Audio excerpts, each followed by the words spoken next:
हरे कृष्णा। आज हम चर्चा करेंगे इस विषय पर कि तपस्या कब सफल होता है। जो व्यक्ति आध्यात्मिक जीवन जीना चाहते हैं तो वो कई प्रकार से तपस्या करते हैं भगवान को जानने के लिए। यहाँ तक कि जब कोई भौतिक जीवन में भी तरक्की करना चाहता है तो वो भी तपस्या करता है। जैसे फॉर एग्जाम्पल किसी एक स्टूडेंट को मेडिकल का एंट्रेंस क्लियर करना है, तो जैसे बाकी स्टूडेंट है जो 12th के बाद जितना फ्री वो घूम सकते हैं उतना फ्रीली वो स्टूडेंट नहीं घूमता है। वो यह सोचकर नहीं घूमता है कि अगर मैं ये जो मेरा समय है इसका सदुपयोग नहीं करूँगा तो मैं डॉक्टर नहीं बन पाऊँगा, या किसी को आईएएस का क्लियर करना है तो वो बाकी व्यक्तियों की तरह या स्टूडेंट की तरह मौज मस्ती नहीं करते हैं। वो 18-18 घंटे तक तपस्या करते हैं, पढ़ाई करते हैं। तो ये जो स्टूडेंट लाइफ है ये एक प्रकार से तपस्या है। तो ये हुआ भौतिक किसी जैसे कि आपके जो करियर है या आपका जो नौकरी चाहिए उसके लिए किया गया तपस्या। तो आप देखिए भौतिक जीवन में भी कुछ बनने के लिए हमें तपस्या करना पड़ता है। जैसे किसी को बहुत अच्छा डांसर बनना है तो उसको डांस प्रैक्टिस करना होगा, है ना। प्रैक्टिस में जो भी कठिनाई है उसको सामना करना पड़ेगा। किसी को बहुत अच्छा बिजनेस सेट करना है तो उसमें भी तपस्याएं है, समय देना होगा, ग्राहकों की बात सुननी होगी और भी बहुत सारी चीज़ें होती है। तो आप देखिए भौतिक कोई वस्तु प्राप्त करने के लिए भी तपस्या की आवश्यकता होती है, तो क्या भगवान को प्राप्त करने के लिए तपस्या की आवश्यकता नहीं होगी। तो तपस्या तब सफल होती है जब हम तपस्या भगवान के लिए करते हैं। कहा गया है कि हमारे शास्त्र में बताया गया है, आराधितो यदि हरि तपस्या तत किम, न आराधितो यदि हरि तपस्या तत किम। तो ये पद्म पुराण में बताया गया है कि अगर आप भगवान हरि यानी कृष्ण की आराधना कर रहे हो तो तपस्या की क्या आवश्यकता है, वो अपने आप में ही एक तपस्या है। और अगर आप हरि की आराधना नहीं कर रहे हैं तो तपस्या की क्या ज़रूरत है। क्योंकि अगर कोई भगवान कृष्ण को प्राप्त करने के लिए, उनके कृष्ण प्रेम को प्राप्त करने के लिए तपस्या करते हैं, किस प्रकार की तपस्या, जैसे हरि नाम जप करना, हरे कृष्ण कृष्ण कृष्ण हरे हरे, हरे राम राम राम हरे हरे। तो ये महामंत्र हम जानते तो हैं, लेकिन जप करना, जब हम बैठ के जप करेंगे इतना आसान भी नहीं है, है ना। तो हमारे मन बार बार इधर उधर जाएगा, उसे पकड़ पकड़ के बार बार हरि नाम सुनने के लिए बोलना होगा। तो ये हुआ तपस्या। तो इस प्रकार के ऐसे भागवत कथा श्रवण करना, आपके पास मोबाइल है तो आप उठा के भागवत कथा भी श्रवण कर सकते हैं, और या तो आप कोई और वीडियो भी देख सकते हैं। तो अपने मन को जो संयमित करना ये भी बहुत बड़ी तपस्या है। या जब आप बुक्स उठाते हैं, सिलेक्ट करते हैं आपके लाइफ में कौन सी बुक्स पढ़ना है, तो आप शास्त्रों को भी उठा सकते हैं, क्योंकि शास्त्र के द्वारा ही हमें वो शस्त्र मिलता है जो अज्ञानता के अंधकार को काट देता है, नष्ट कर देता है। या कोई भी पुस्तक उठा सकते हैं जिससे हमारा कोई भी लाभ नहीं होने वाला है। कहने का मतलब है कि सेंस ग्रेटिफिकेशन तो होगा, इंद्रिय तृप्ति तो होगी, लेकिन उससे हमारा कोई आध्यात्मिक लाभ नहीं होगा। तो हमें हमेशा तपस्या आध्यात्मिक लाभ के लिए अधिक करने की आवश्यकता है, क्योंकि कोई भी बिना भक्ति के भगवान के धाम में प्रवेश नहीं पा सकते हैं।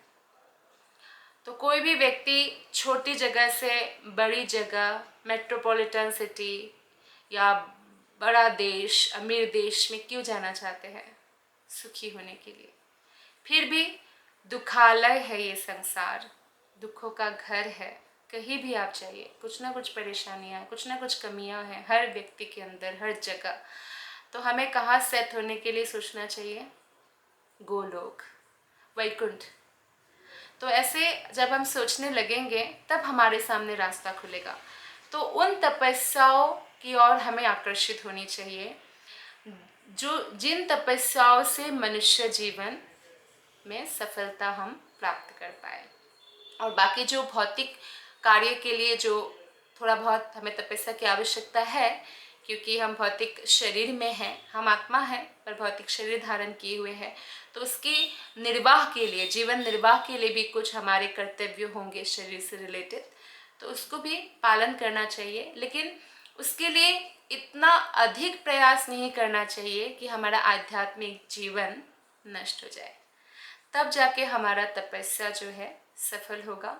क्योंकि जो भी आध्यात्मिक सब तपस्या हम करते हैं, भगवान कृष्ण की सेवा करने के लिए जो तपस्या करते हैं, तपस्या का एक्चुअली अर्थ क्या होता है, यानी शरीर और मन को कष्ट हो रहा है, फिर भी हमने मन को ये न के न प्रकार न मनः कृष्ण निवेशयत, मन को कृष्ण में किसी प्रकार से स्थिर कर रहे हैं, तो ये होता है तपस्या। जैसे आपने देखा रामायण से अगर हम ले, जैसे रावण है, कुंभकर्ण है, तो वो लोग भी तपस्या किया, असुर लोग भी तपस्या करते हैं, वो लेकिन भगवान विष्णु की आराधना नहीं करते, देवताओं की करते हैं। तो जैसे बहुत सर्दी है तो बर्फीली पानी के अंदर घुसकर कुंभकर्ण तपस्या करते थे, मतलब शरीर को कष्ट दिया लेकिन मन ब्रह्मा में स्थित कर रहे थे, क्योंकि इस ब्रह्मांड के राजा ब्रह्मा जी है ना। लेकिन असुर ये नहीं, असुर की बुद्धि उतनी ही होती है, वो इससे आगे नहीं सोच पाते कि ब्रह्मा का जन्म कहाँ से हुआ, भगवान के नाभि कमल से हुआ, तो भगवान की मैं आराधना करूँ, इतना नहीं सोच पाते हैं, क्योंकि वो भौतिक इच्छाओं से ग्रस्त होते हैं, इसलिए उनका दिमाग उतना नहीं पहुंच पाता है। लेकिन एक जो बुद्धिमान व्यक्ति होते हैं, पुण्यात्मा होते हैं, वो जानते हैं कि अगर तपस्या करना ही है तो किसके लिए करें, कृष्ण के लिए करें। जैसे कई लोग देवी देवता के लिए भी व्रत रखते हैं, और वो लोग बहुत प्रकार के पूजा अर्चना करते हैं, व्रत तपस्या करते हैं, फिर भी कई बार उनकी इच्छा के अनुसार फल नहीं मिलता है। क्यों नहीं मिलता है? क्योंकि देवी देवताओं में ऐसा है, अगर आप संपूर्ण जो नियम है उसका पालन करने में थोड़ा बहुत भी आपसे चूक जाता है तो आपको पूरा फल नहीं मिलेगा। लेकिन भगवान और ऊपर से आपको उस व्रत का जो है ज्ञान होना चाहिए, ऐसा है।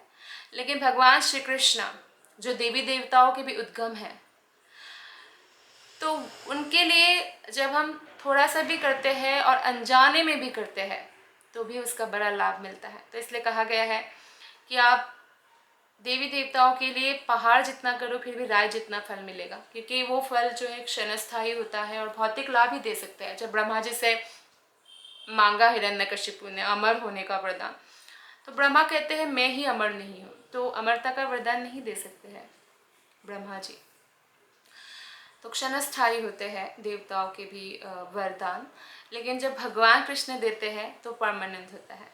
तो भगवान कृष्ण देवताओं के लिए आप पहाड़ जितना करो तो राय जितना फल मिलेगा, लेकिन कृष्ण के लिए आप राय जितना भी करेंगे ना, पहाड़ जितना फल मिलेगा, और वो जन्म जन्मांतर तक मिलता रहेगा। भले ही किसी ने इस जन्म में थोड़ा 1-2 साल भक्ति किया, फिर उनका भक्ति से पतन भी हो जाता है ना, फिर भी हर जन्म में भगवान उन भक्ति उन्मुखी पुण्य के कारण हमें एक चांस देते हैं, सुविधा प्रदान करते हैं कि हम पुनः उन तक पहुंच पाए। तो इसलिए अगर हम सुखी होना चाहते हैं परमानेंटली और सेट होना चाहते हैं अपने लाइफ में, तो तपस्या किसके लिए करना है? कृष्ण के लिए। तब तपस्या सफल होता है। धन्यवाद। हरे कृष्ण।